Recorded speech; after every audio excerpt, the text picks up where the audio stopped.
matukar dai ka samu abin da kake ci don Allah ta zuwa ibada ka bar ma duniya ka batta can ga yan duniya balle iri na yanzu na kai 60 me nake nema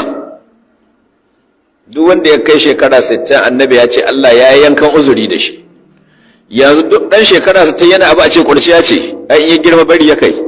na wuce shekarun kurciya na fatar yanzu ba da abu a ce ga ai kurciya an tare da belle abu ku kyale shi in ya girma bari in ya girma yaushe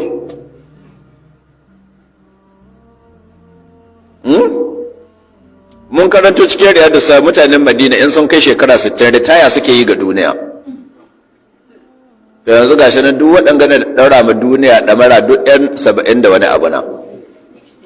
wasu sun hara makarkata saboda tsuha haka da sanda tsoho mai sanda kuma sun ya kai a bashi naji idan haka yi muna kai tsoho mai sanda idan haka yi nan ko wanda ya zo da kingin ƙari ne ba haka da mun ka bai sai ba wanga da mun hara ba'i da kwanta ɗaya zai yi shi yasa kan ga ai mutanen mu 'yan arewa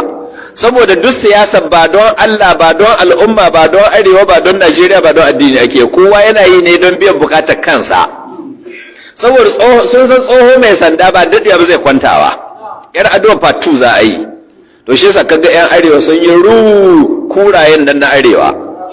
sun yi ru sun mara mu tsoho mai sanda don me saboda shi ko su makisata shi kuma gado in su da sama sun ka ɗauke shi gado abi ta yayi shi ba gado kisa yayi ba gadon ta yayi don haka sai ya kira mutum zan yi ma vice president ya kira wajen mutum 10 wani abu ya kira kowa ya bai alkawarin vice president to vice president na nawa za a yi Najeriya 16 to shi yasa kowannen su yana ya haukace sai tsoho mai zanda sai tsoho mai zanda sai abinda suke so in an kai vice president shikenan wata 3 da ya shekara da su belle ya bi sun fara ruda shi ya bugo belle ya bugo nan wancan ya bugo wancan ya bugo sai ya rikice sai ya kwanta shikenan vice president shi zama shugaban kasa to ba mu zaɓi tsoho mai sanda bai iya da rigiman Najeriya ko yana iyawa ko da yake lokacin siyasa bai yi ba aiko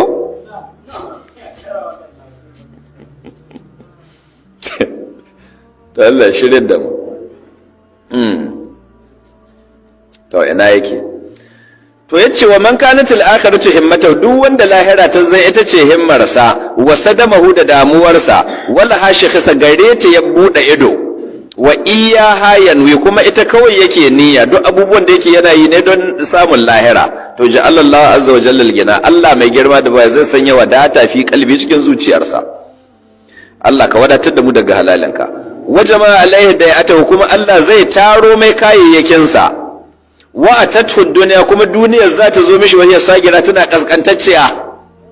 rawahul bazzar imam al-bazzar ya rawaito wannan hadisin wa dabrani da imam ad-dabrani wallafz lahu lafazin na dabrani ne wa ibn hibban da imam ibn hibban fi sahih cikin littafin sa wa rawahu at-tirmidhi imam at-tirmidhi ma ya rawaito shi aksar mafi takaita min hada bai tsawon haka ba na tirmidhi